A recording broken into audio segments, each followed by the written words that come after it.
pero esta serie es la continuación de la que dejamos en Éxodo. O sea, solo le vamos a cambiar para diferenciar entre un ciclo y otro ciclo.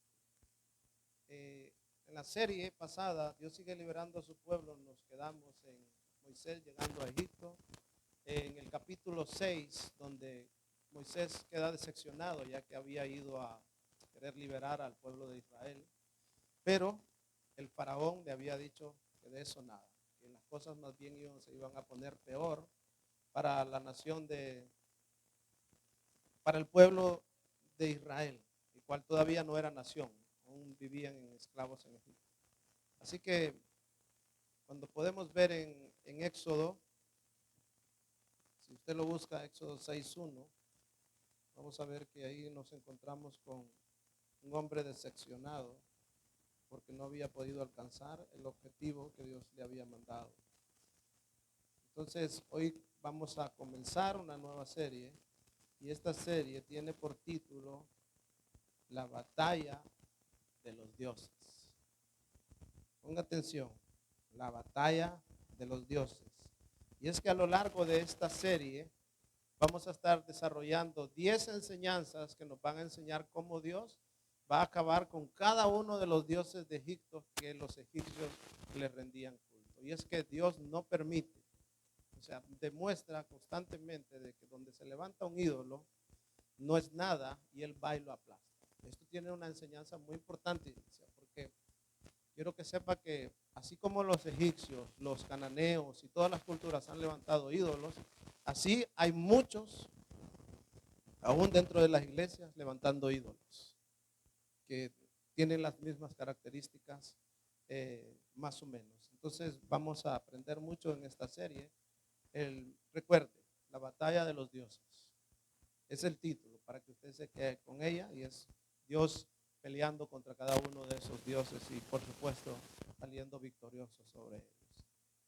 Entonces en el capítulo, ¿qué le dije? Capítulo 6.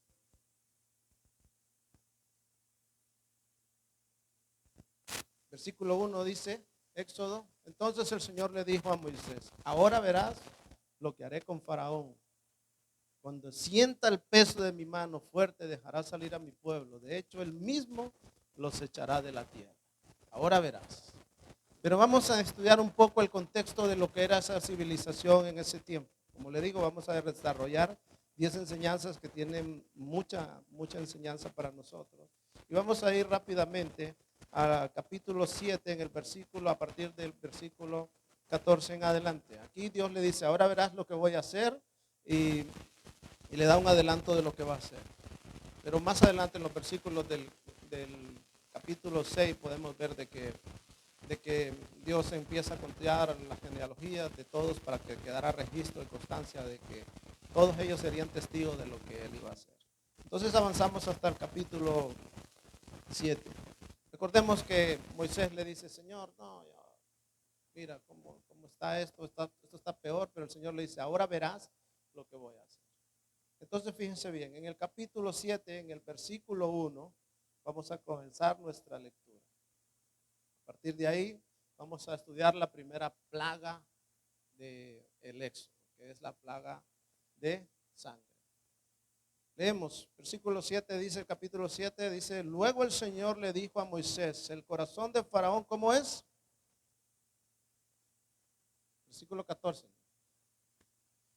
Fíjense bien, luego el Señor le dijo a Moisés, el corazón del Faraón es ¿cómo? Obstinado. O sea, él lo vio y dice, este tipo tiene un corazón muy terco y yo voy a hacer que él saque toda esa terquedad y lo voy a poner en evidencia. Fíjese bien, él nos está diciendo, el corazón de Faraón es muy obstinado. Recuerde que cantamos una alabanza que dice, Dios mira el corazón. Dios mira la determinación que tenemos, nuestras intenciones, si cómo vivimos nuestra vida y cómo en realidad estamos deseando vivirla. Entonces fíjese bien, el corazón del faraón es, ¿cómo? Es obstinado y todavía se niega a dejar salir al pueblo. El Señor le mandó a decir pacíficamente, faraón, dice el Señor que dejes ir a su pueblo antes de que llegue el juicio.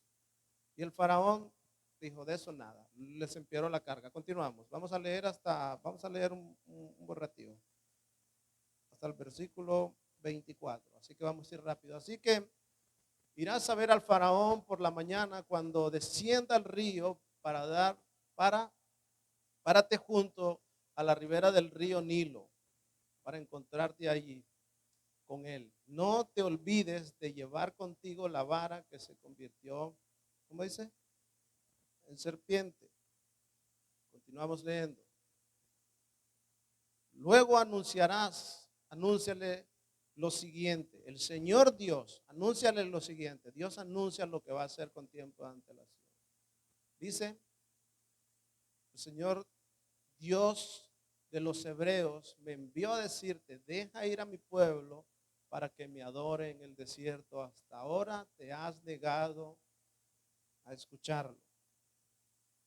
Por lo tanto, esto dice el Señor, te mostraré que soy, ¿quién? Te voy a mostrar que soy el Señor. Mira, con esta vara que tengo en la mano, golpearé el agua del Nilo, y el río se convertirá en sangre. Los peces, ponga atención, consecuencias de eso. Los peces del río morirán. El río, ¿qué? Apestará. Los egipcios no podrán beber agua del Nilo. Luego el Señor le dijo a Moisés, dile a Aarón, toma tu vara y extiende tu mano sobre las aguas de Egipto. Todos sus ríos, canales, estanques, depósitos de aguas, ¿qué dice? Convertirá toda el agua en sangre, y en todo Egipto el agua se transformará en sangre, incluso el agua almacenada en vasijas de madera y en manantiales de piedra. Y Moisés y Aarón hicieron tal como el Señor lo ordenó a la vista del faraón y de todos sus funcionarios. Aarón extendió su vara y golpeó el agua del Nilo, y de repente todo el río se convirtió en sangre. Consecuencias, murieron los peces del río, el agua se quedó, ¿cómo se quedó el agua? Asquerosa, que los egipcios no podían beber. Había sangre por todas partes en la tierra de Egipto. Y nos detenemos ahí. Entonces el Señor le dice a Faraón, cuando le da una ordenanza a Moisés y le dice, ve, haz esto, y cuando mires que baja el faraón a la ribera del río, ¿por qué el faraón bajaba a la ribera del río? ¿Por qué el Señor sabía que faraón bajaba a la ribera del río? Mire, déjenme decirle algo. En el simbolismo y la religiosidad de los egipcios existía que el río Nilo adoraban a un dios llamado Hapi, con H. Hapi. Este es el primer dios de los egipcios al cual Dios va a enfrentar y va a poner en evidencia. Este dios tenía las características de traer los sacerdotes de esa nación hacían rituales de traerle ofrenda, de cantarle adoración, y entre sus oraciones estaba que ellos le pedían que por favor les trajera el agua suficiente como para que hubiera una buena cosecha, no mucha para que no se desbordara y no causara daños, pero tampoco poca para que no faltara en la producción de todo el país. Entonces ellos tenían su propia religión y adoraban a ese Dios Hapi. La imagen de ese Dios Hapi es como una especie de hombre con verde, más o menos parecido a Rec, solo que con sus atuendos egipcios, y de un vientre bastante amplio, bastante panzón, por decirlo así, y ellos le dedicaban a él muchísima de la adoración y adoraban al río Nilo. El faraón, que era simbolizado como el representante de la religión de todos los dioses, que era por cual los dioses se expresaban, también iba a quedar en evidencia cuando Dios iba a enjuiciar a esa nación por medio de los juicios que iba a llevar Moisés. También sería una señal para Israel. Dios mostró a los israelitas que tenía el poder de liberarlos, afectando directamente a su opresor Hapi. Era adorado en muchas religiones de Egipto, y especialmente por esta cultura que hoy nosotros estamos viendo.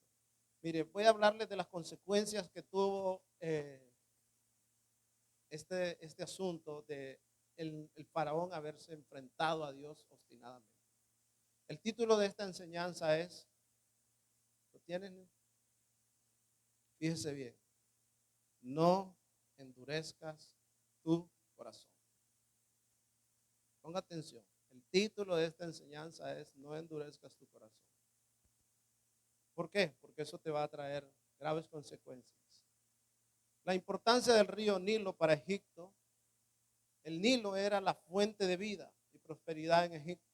Su importancia se reflejaba en varios aspectos. Era una fuente de agua. Ponga atención, era una fuente de agua. En Egipto, un país desértico, el Nilo era un importante lugar hídrico. Si usted mira geográficamente, Egipto está en medio de un desierto.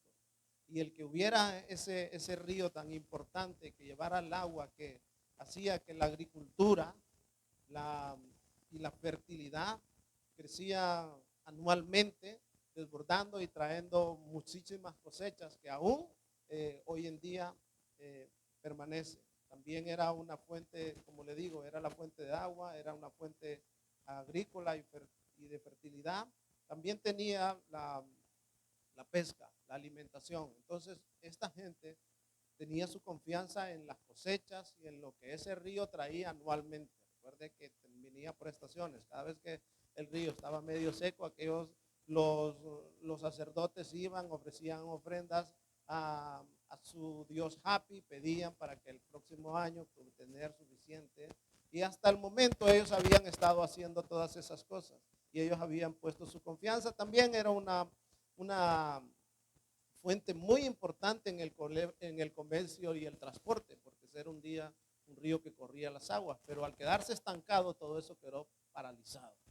Y dice que todo eso era nauseabundo, salía de ahí nada más que peste, o sea, quedó todo eso paralizado. Y la región, y como anunciaba anteriormente, la religión de ellos era ir y adorar. Eso era uno de sus dioses, pero ellos tenían muchísimos, pero para ellos era considerado muy importante. ¿Por qué? Porque de ahí tenían el agua, los cultivos, el pescado y todas esas fuentes de ganancia que mantenían a Egipto con prosperidad. Entonces, lo que Dios hace es mostrarle su poder y decirle, ustedes adoran a un Dios que no tiene ningún poder y lo va a poner en evidencia. Cuando Aarón baja y Moisés van al río y hacen lo que Dios les manda, podemos ver de que las consecuencias y los efectos fueron terribles. Usted imagínese a la mayoría de esa población con escasez de agua. ¿El agua es importante, sí o no? No, es importantísimo. Entonces, ¿qué les estaba haciendo el Señor? Les estaba dando donde más les iba a doler. Y les iba a mostrar de que ni el faraón ni su Dios Hapi iba a poder hacer nada para eso. Entonces les toca la fuente importante como es la fuente del agua. ¿Qué más ocurre? No solo no pueden pescar, sino que todos los peces de ese río salen a flote muertos. Se quedan sin alimento.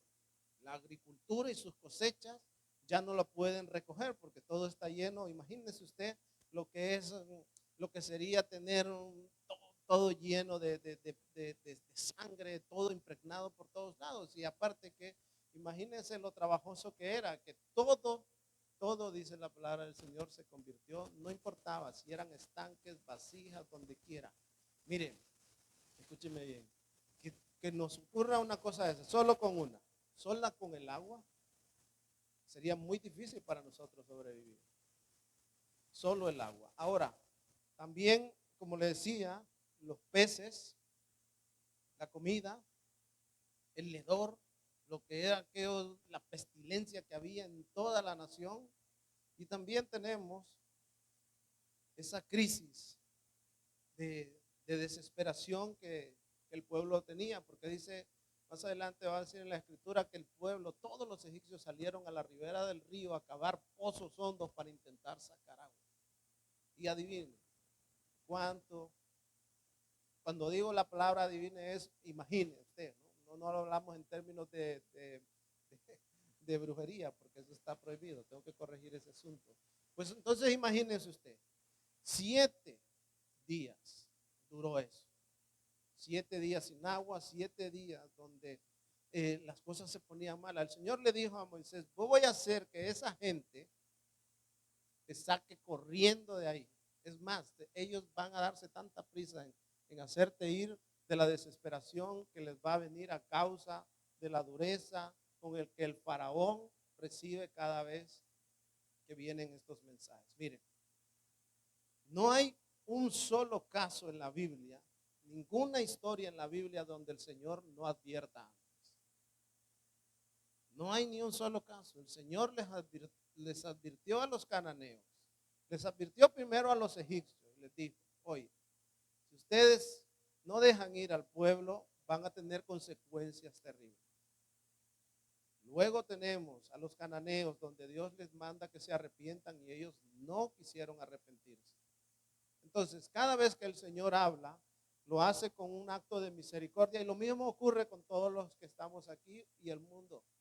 Dios está advirtiendo, está llamando al arrepentimiento. Mire, la sangre tiene 2 características en el sentido espiritual de Jesucristo. El derramamiento de la sangre puede significar juicio para aquellos que lo rechazaron, pero el derramamiento de la sangre también puede significar salvación para aquellos que lo aceptaron. Pero todo la Biblia dice claramente que sin derramamiento de sangre no hay perdón de pecados. Entonces, muchos egipcios, cuando empezaron las primeras señales de Dios, muchos de ellos se rindieron. De hecho, la Biblia va a enseñarnos que muchos de ellos se fueron con el pueblo de Israel, pero no se fueron de corazón, se fueron atemorizados. Entonces recuerde bien, Jesucristo ha venido, ha derramado su sangre para que todo aquel que en él crea no se pierda, mas tenga vida eterna. Pero los que rechazan se llevarán los juicios de parte de Dios y no tiene que ver con comida ni agua, no, son castigos eternos. El Señor les está mostrando el castigo en esta ocasión. Mire, las plagas, como le decía, duraron 7 días, causando una gran desesperación. A pesar de la crisis, el faraón endureció su corazón y no dejó ir a los israelitas. Esto llevó a una segunda plaga, a la invasión de las ranas, que será la siguiente. Pues entonces el Señor se enfrenta al primer de estos ídolos, como le podríamos decir. Consecuencias, desastre. Ya lo pudimos ver, se lo he enumerado muy poco a poco, las consecuencias de quedar en la escasez. Dios ha advertido con mucho tiempo, y es que hoy en día también sigue el Señor advirtiendo. Eso tiene aplicaciones. Le he hablado un poco de la historia, de lo que eran los egipcios, cómo adoraban a sus dioses, sus rituales, lo que ellos creían. De hecho, Faraón va y le dice, ¿quién es ese para que yo le haga caso? Yo conozco a Hapi, a Ra, a todos esos dioses, pero desconozco al Dios de los israelitas. Y el Señor le va a decir, yo soy. Él se da a conocer por un nombre. Yo soy el que soy, yo soy el eterno, yo soy el que existe desde tiempos antiguos. Y nunca, escúcheme bien, nunca usted va a encontrar en historia alguien que niegue que Israel estuvo en Egipto y que salieron de ahí. Y eso la historia nos lo dice. Ningún egipcio va a negarlo. De hecho, el Señor le va a dar una sentencia a los egipcios y les dice, esos dioses que ustedes ven ahora no los volverán a ver. Y si usted se pone a ver, ahora mismo, no hay dioses en Egipto. Ahí tienen las pirámides y tienen todas esas cosas, pero no existe el culto a ningún ídolo. Porque Dios borró a todos esos dioses. Acabó con ellos, los puso en evidencia. Entonces, cuando vemos este enfrentamiento entre Dios y el Dios falso de los egipcios, el pueblo entra en desesperación. Empieza a cavar pozos y a a pedirle a Faraón que haga algo. Faraón bajaba al río para pedirle al Dios que cambiara las cosas y no ocurrió. Pasaron 7 días con esa plaga. Mas sin embargo el corazón del faraón se mantenía obstinado. Dicen las escrituras que, que el Señor es bueno y no quiere que nadie perezca. Por eso Él manda el aviso con tiempo. Miren, esto nos enseña varias cosas de parte de Dios. En primer lugar, esta historia nos enseña que Dios es soberano sobre todo. Él dice, no hay otro Dios delante de mí. Él es el único. No hay otro Dios. Él es soberano. Y esto es lo que nosotros tenemos que entender. Que la plaga demostró que Dios tenía poder absoluto sobre toda la naturaleza y los dioses falsos de Egipto. Hoy en día muchas personas ponen su confianza en cosas materiales, en su trabajo, en la ciencia, en el dinero, pero Dios sigue siendo único, soberano. No debemos depender de falsos nilos o de falsos dioses en nuestra vida, sino que confiar en el Señor como nuestra verdadera fuente de provisión.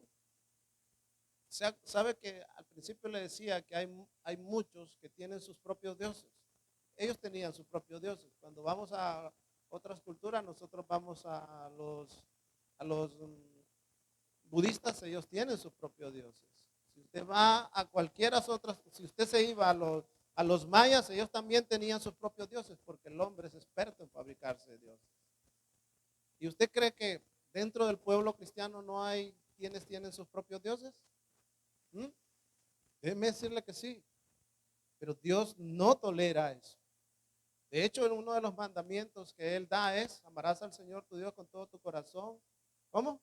Toda tu mente, con toda tu fuerza. ¿Por qué? Porque Él es Dios fuerte, celoso y no comparte su honor. Cada vez que alguien levanta a un Dios, Dios lo va a quebrar. Eso téngalo claro. Quebró el Dios más importante de esa época. Para el pueblo egipcio, Hapi era quien les traía la fertilidad, quien les traía los peces, quien les traía el comercio, quien les traía, solo mostró que de eso nada.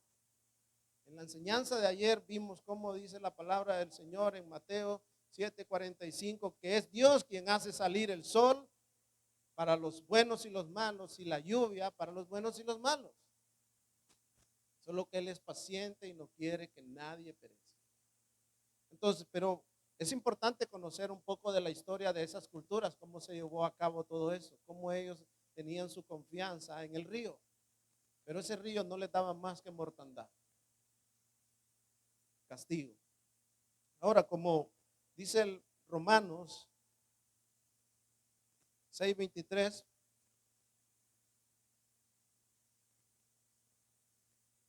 la paga de la terquedad, ¿qué es? La muerte. La paga del pecado es la muerte, pero el regalo de Dios es vida eterna por medio de nuestro Señor Jesucristo. Nosotros podemos poner nuestra confianza en Cristo o poner nuestras confianzas en nuestra salud, en nuestras finanzas, en todas esas cosas, pero Dios las puede quebrar en cualquier momento. Puede acabar con ellas. ¿Usted cree que no? Miren, hay muchos ejemplos, hay grandes hombres, hombres que han tenido muchísimo y Dios ha acabado con todas su poderío inmediatamente. En la Biblia encontramos una historia acerca de Nabucodonosor. Nabucodonosor dijo un día, oh, qué hermosa ciudad la que he construido con la fuerza de mi poder. Y el Señor le dijo, de eso nada. Entonces yo te lo permití.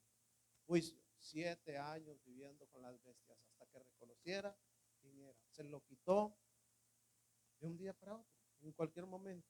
Ahora, ponga bien atención porque esto es muy importante. Cuando nosotros miramos a Job, era un hombre justo, dice la palabra del Señor, y quiere decir que era un hombre que hacía las cosas bien. Pero también venía uno, otro y otro desastre. El Señor permitiéndole al enemigo que le quitara todas esas cosas. La Biblia dice que Satanás anda como león rugiente buscando a quien devorar. Pero también dice que Satanás no puede hacer absolutamente nada sin que Dios lo permita. Entonces nosotros, ¿qué debemos de hacer para no caer en ese pecado, no endurecer nuestro corazón? Mire, iglesia, cuando Dios manda algo, solo hay que hacer una cosa. ¿Cuál es? Obedecer. Porque si no, ¿qué? Hay consecuencias. Y esas consecuencias no solo van a tener que lidiar usted. Ojalá, ¿no? Si hubiera sido solo al faraón, no. Toda la tierra, todo el río, todo su pueblo. Y cuando usted toma decisiones unilaterales, o sea, que dice, no, a mí me vale, yo lo voy a hacer así, ¿sabe qué ocurre?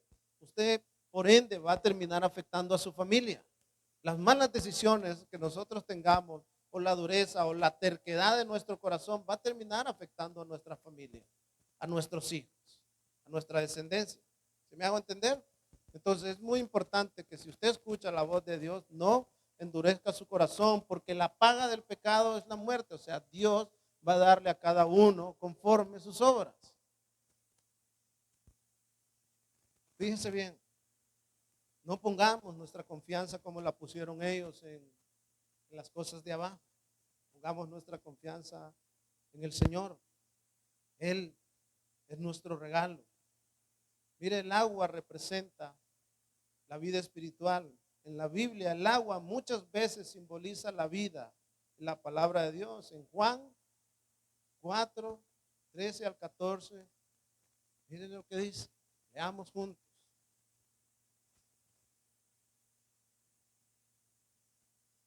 Jesús contestó, a cualquiera que beba de esta agua pronto volverá a tener sed. Pero todos los que beban del agua que yo les doy no tendrán sed jamás. Esa agua se convierte en un manantial que brota. ¿Cómo dice?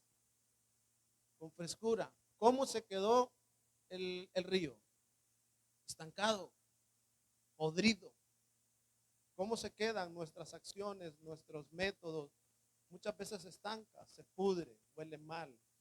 Pero con el Señor es fluidez. Las cosas son diferentes.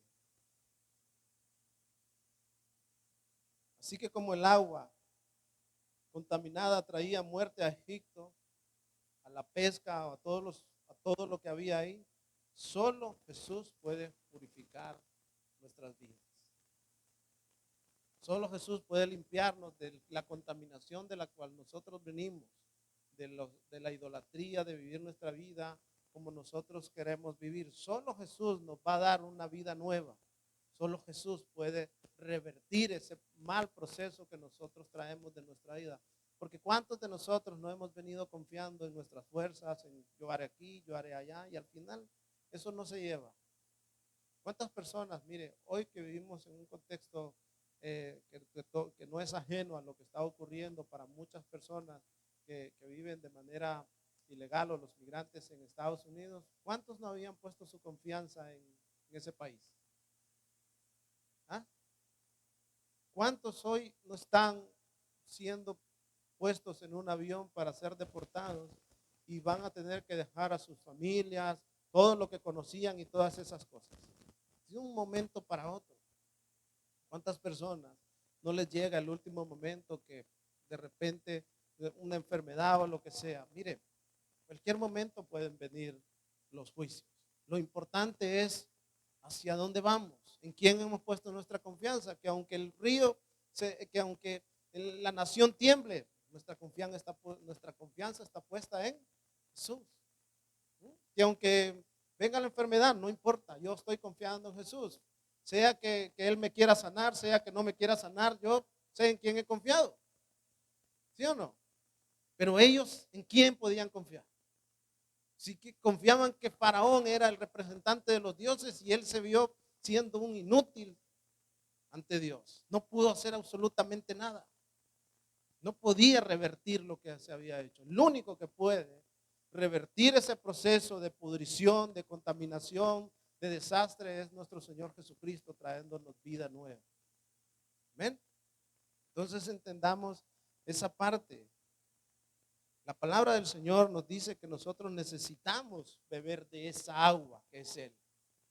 ¿Y sabe qué es lo que ocurre cuando nosotros bebemos de esa agua que es Él?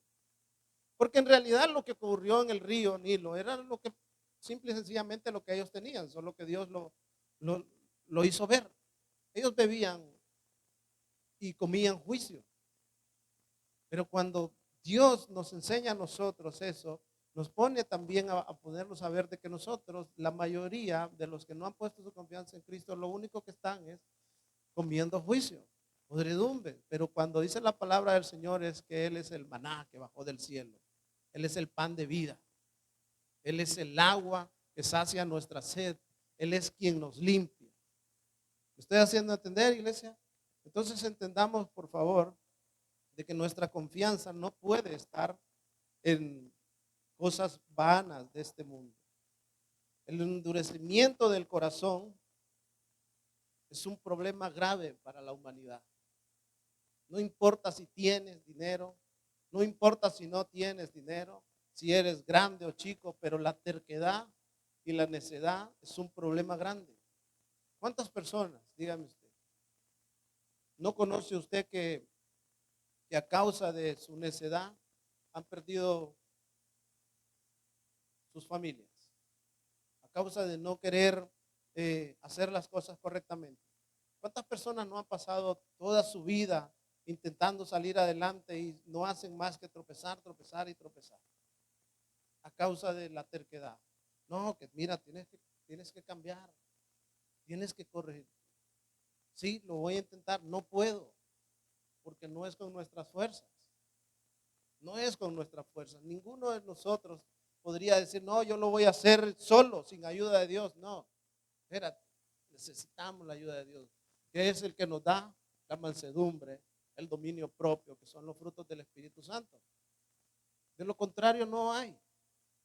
Aquellas personas, yo no sé si ustedes han conocido personas que antes de venir al Evangelio eran personas que desagradables.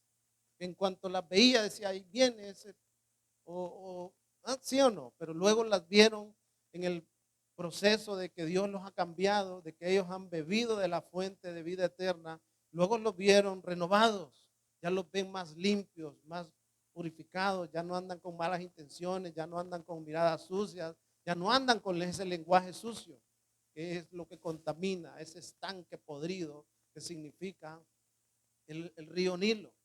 ¿Sí me hago entender? Pero cuando venimos a Cristo, Él dice que somos una fuente fresca, que fluye para vida eterna. ¿Quién, qué persona, qué persona no va por algún lugar o en un camino y mira una fuente y no se acerca para probar el agua? ¿Cierto? Entonces nosotros somos esa fuente.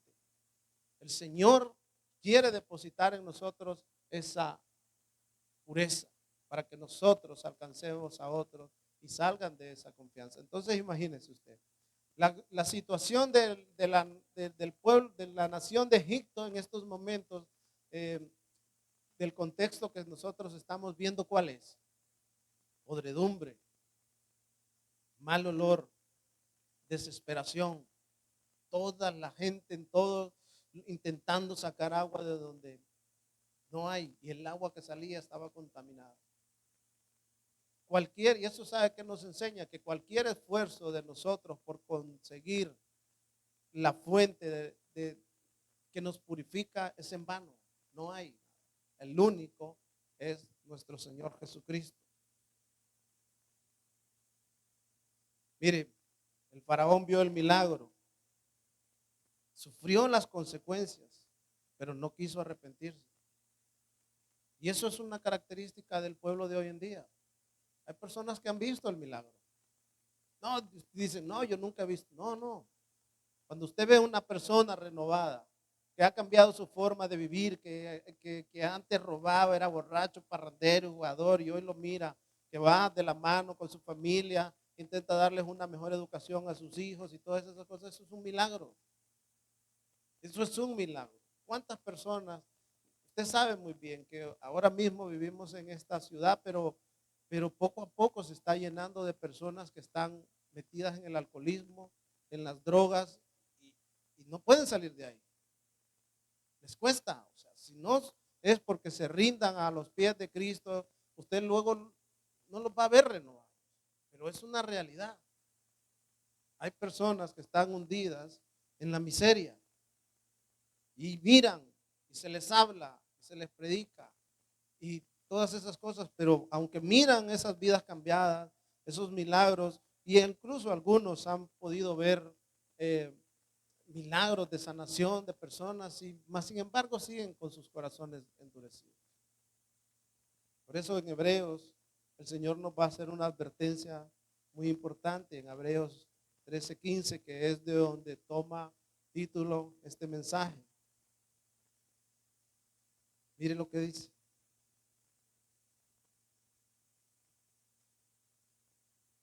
Por lo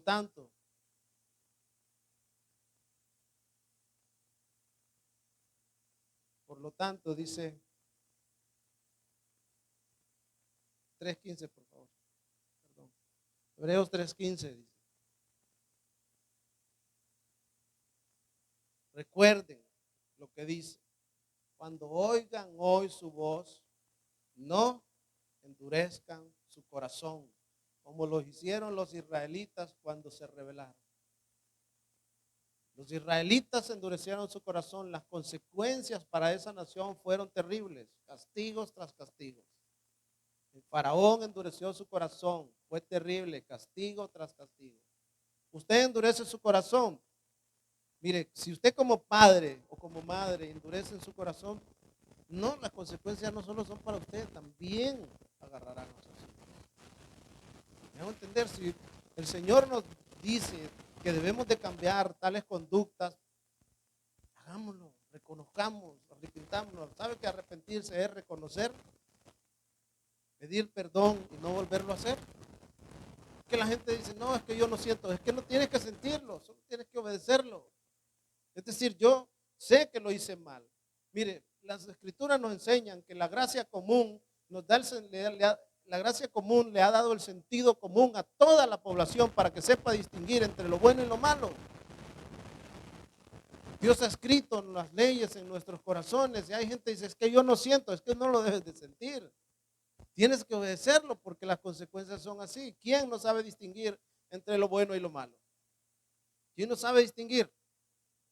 Todos, no importa los que están allá afuera o los que están aquí dentro, todo el mundo sabe distinguir entre lo que es bueno y lo que es malo. Es bueno que nosotros pongamos nuestra confianza en las riquezas y en la abundancia como lo hicieron los egipcios. No, no es bueno.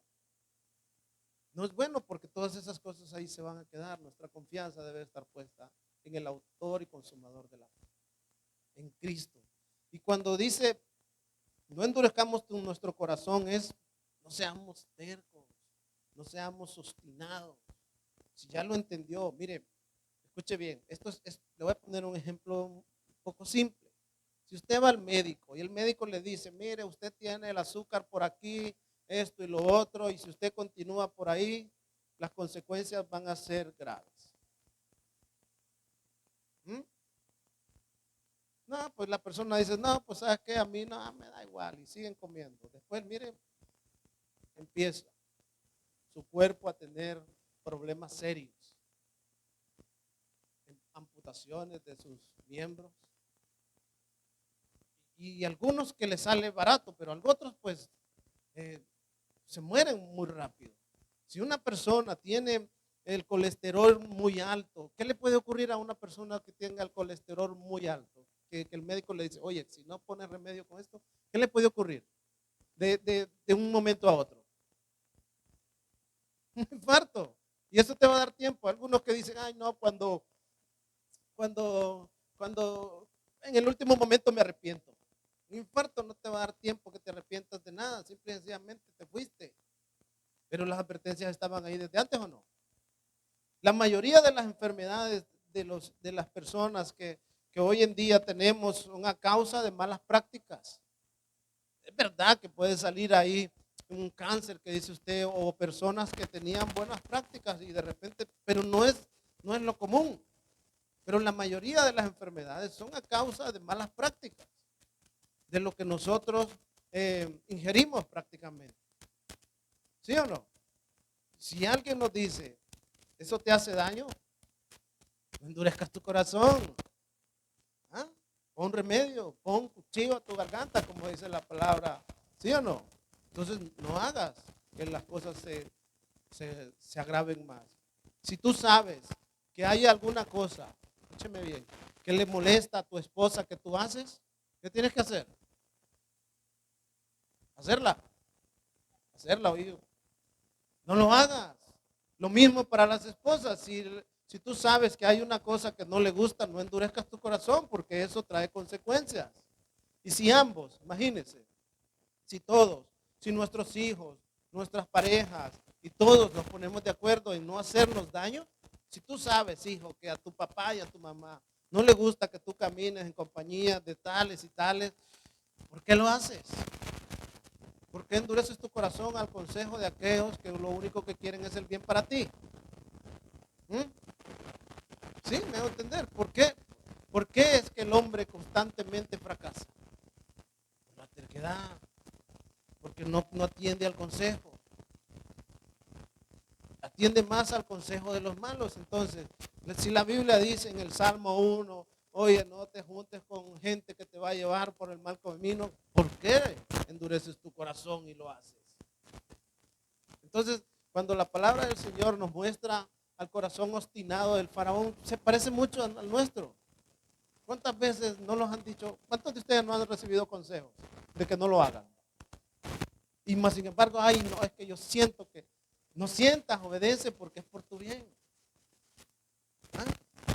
¿Cuántos de nosotros no nos habríamos evitado un montonón de problemas si hubiéramos hecho simple y sencillamente caso cuando nuestros padres, bueno, los que tuvieron padres responsables de que los guiaron, los querían guiar por el buen camino? No nos hubiéramos metido en un montón de líos. ¿Sí o no? Pero, ¿sabe? Esto es así. Esto viene de arriba y va hacia aquí. Si usted es una madre, un padre, que usted es obediente a la voz de Dios y hace tal y como Dios le dice que haga, el Señor le va a dar la autoridad para que a sus hijos también los alcance la bendición. ¿Sí o no? Pero a veces queremos, sí, lo dice ahí, pero yo no lo voy a hacer. Pero luego le queremos dar el consejo al hijo. Y le queremos que nuestro hijo haga caso, nuestros hijos sean los másteres, los mejores, pero nosotros no obedecemos.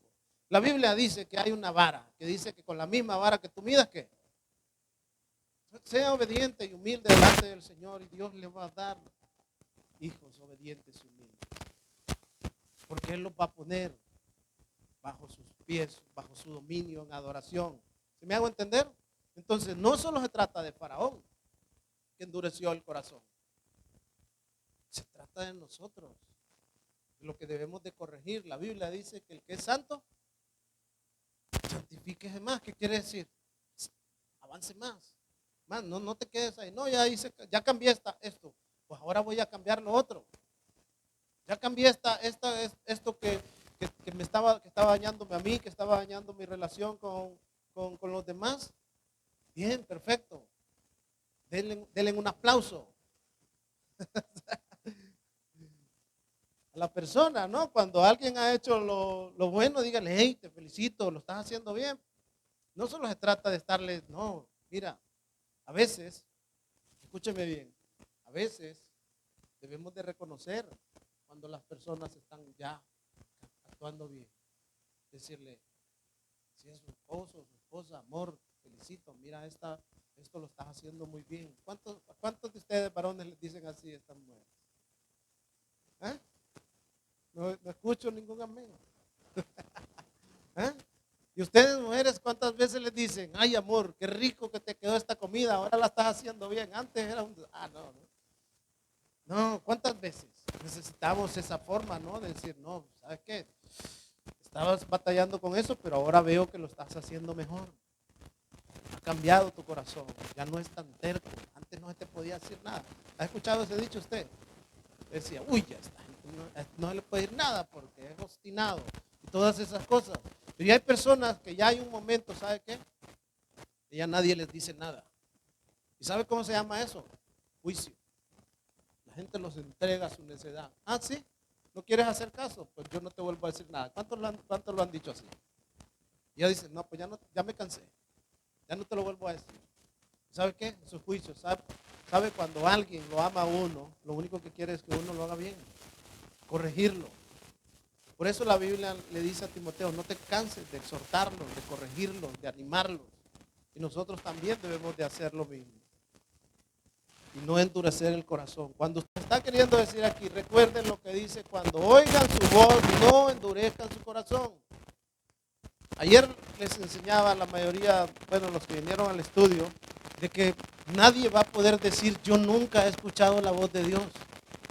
¿Usted cree que Dios les habla a los impíos también? ¿Sí o no? ¿Sí o no?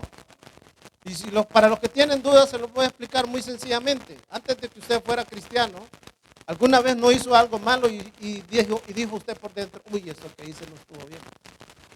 ¿Quién cree que era hablándole? La conciencia, y la conciencia es la voz de Dios hablándole al hombre y diciéndole, no, lo estás haciendo bien. ¿Usted cree que la mayoría de los que hoy se levantaron problemados y todas esas cosas no sienten una voz que les dice, ay, no hubiera ido, no me hubiera bebido esa, no te la hubieras bebido y no me hubieras metido en este problema? Y Dios hablándote y diciéndote, no lo hubieras hecho, ¿por qué lo hiciste? O antes de hacerlo, ¿cuántos de nosotros no hemos estado a punto de hacer algo y de repente escuchamos la voz de la conciencia que nos dice, no lo hagas? Y no lo hacemos. Como les decía ayer, ¿cuántos de ustedes no han borrado mensajes de WhatsApp que han insultado a alguien y rapidito lo borraron porque ya arrepintieron? ¿Ah? ¿Quién puso eso ahí? Es Dios hablando. Y en la noche cuando tú estás en tu casa o cuando has tenido tu día y todo eso y de repente tú sabes y empieza, eso que algunos llaman remordimiento, no, eso es la conciencia diciéndote, te estás equivocando. Te estás equivocando. Y tiene aquella batalla de, no, pues está bien, le dice el diablo, no te preocupes, si es que es lo único que tú tienes. De todas maneras, no tienes que rendirle cuentas a nadie, o tú trabajas, tú te ganas tu dinero, nadie tiene por qué venir a decir, no. Así como habla Dios, también habla el diablo, porque él es imitador. Entonces, ¿a quién escuchamos nosotros? Debemos de escuchar la voz de Dios, porque ¿por qué? Dice aquí, recuerden lo que dice. Cuando oigan su voz, ¿qué voz? Voz de Dios, la voz de Dios hablando a través de su conciencia. No endurezcas tu corazón, no te pongas terco.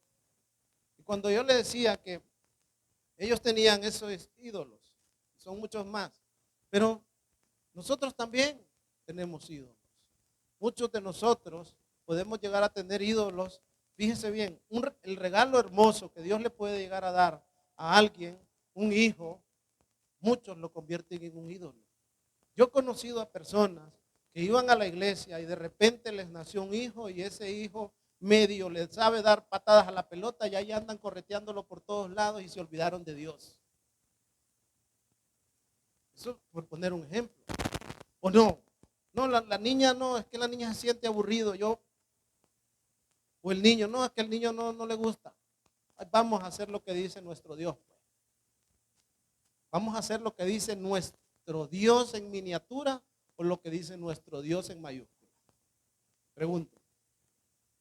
Nuestro Dios en mayúscula, iglesia. Entonces, la palabra del Señor nos dice y la ordenanza que nos da es Mateo 6:33. Busquen primero el reino de Dios y su justicia. ¿Primero qué? Dios. ¿Antes que quién? Que mi mamá, que mi esposo, mi esposa, mis hermanos, mis hijos. No, Dios es primero.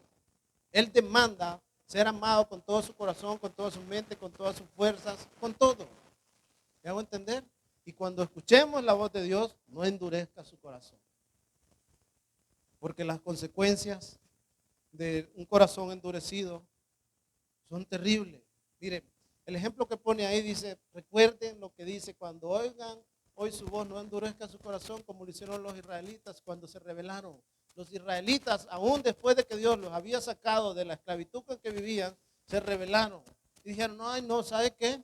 Yo quiero comer pan, yo quiero comer cebollas de allá de Egipto, quiero comer carne y pescadito. Y y todas esas cosas, y empezaron a rebelarse en contra de Dios. Y el Señor quieren carne. No les gusta el pan que preparamos en el cielo, en la panadería del cielo. ¿Usted sabe que en el cielo hay una panadería o no? La Biblia dice que bajaba ese pan ya hecho, no tenían más que, mire, agarrarlo y comerlo, fabricado en el mismísimo cielo. Imagínense lo rico que tendría que haber sido. ¿Mm? No, dijeron, no, nosotros queremos comer pescado de aquel río nauseabundo que había allá. Que a veces es lo que pasa. Estamos comiendo en la mesa del Señor, la palabra del Señor, el buen consejo para que nosotros vengamos a la iglesia, nos vayamos después a comer, a ver una película, a pasear los niños y tener ese disfrute. No, quiere comer mortandad. Quiere andar todo resacoso, quiere andar ahí todo. No, hombre, eso es lo que trae el Nilo. Malestar, porque aunque parece abundante, es malicioso. Entonces, quiero ir terminando, iglesia, y que nosotros comprendamos algo. Dios sigue hablando. Sigue hablando. Y seguramente en estos días le seguirá hablando. Cuando escuche su conciencia, es la voz de Dios. Él la puso ahí. No es otra. No tenga imaginaciones. Pero nunca va a escucharle a Dios decirle, haga lo malo. Cuando escuche a alguien decirle la voz de alguien que le diga, si usted bebé es un par, no pasa nada. No, ese no es Dios. ¿Me va a entender o no? Mire, nosotros tenemos que poner nuestra confianza en nuestro Señor Jesucristo. El Nilo se convirtió en sangre y fue un presagio del sacrificio de Cristo, cuya sangre es la única que nos puede redimir. Ponga atención. En Egipto, esa sangre trajo juicio y muerte. Como usted puede ver, trajo juicio y muerte. Pero en la cruz, la sangre de Cristo trae perdón y vida eterna para todos los que creen en Él. Para los israelitas, esa sangre simbolizaba la liberación, que iba a empezar su liberación. Para nosotros, la sangre de Cristo también simboliza lo mismo. Pero para todos los que creen en Él. Faraón no quiso creer. Obtuvo juicio.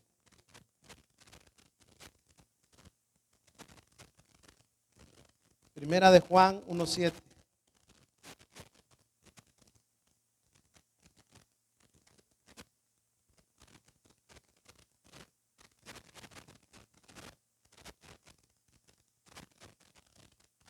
Fíjese bien, pero si vivimos en la luz, así como Dios está en la luz, entonces tenemos comunión unos con otros. Y la sangre de Jesús, su Hijo, nos limpia de todo pecado. La bendita sangre del Señor nos limpia de todo pecado. ¿Y sabe por qué necesitamos ser limpiados?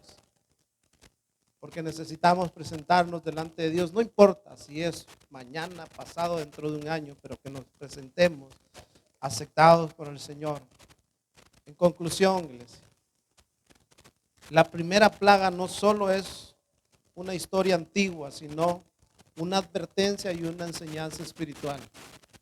Escuche bien, Dios es soberano y debe de ser nuestra única confianza. El pecado contamina y trae muerte, pero Jesús nos ofrece el agua de vida eterna. No endurezcamos nuestro corazón como Faraón, sino obedezcamos a Dios. Solo la sangre de Cristo nos limpia de todo mal. Yo quiero hacerle una pregunta en esta mañana. ¿En quién pones tu confianza? ¿Sabe? La Biblia dice que usted puede hacer sus planes,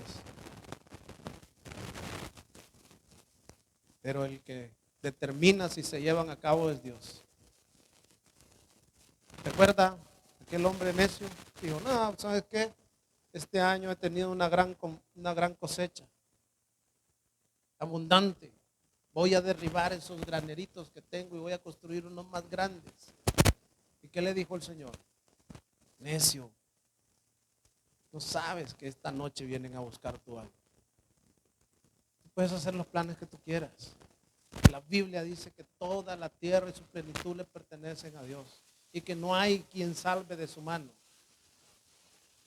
Daniel, en el libro de Daniel, pues nosotros encontramos la historia de Nabucodonosor, que al final dice, no hay quien salve de la mano de él, no hay quien se pueda oponer a él. Nosotros, dice la Escritura, que somos nada comparado con el poder de Dios. ¿En qué áreas de tu vida necesitas dejar de confiar y empezar a confiar en Dios? Nosotros necesitamos poner nuestra confianza en el Señor y tener la confianza de decir, si, como dice la palabra del Señor, el que está en mi mano, nadie lo puede arrebatar. Y es ahí donde nosotros podemos encontrar refugio. Todos los salmos de ahí decían, el Señor es mi refugio, Él es mi pastor, Él es mi torre fuerte. ¿En quién tenemos nuestra confianza? ¿Podemos confiar en nuestra fuerza? ¿En nuestra voluntad? Si nuestra voluntad se quebranta constantemente, nuestra fuerza, a medida de que avanzan los años, cada vez tenemos menos. Nuestro intelecto disminuye. ¿Ha visto enfermedades con el tiempo que disminuyen el pensamiento de aquellos grandes hombres? ¿En quién podemos poner nuestra confianza? Ellos pusieron su confianza en el bienestar que tenían. Nosotros podemos tener nuestra confianza en el único y verdadero Dios.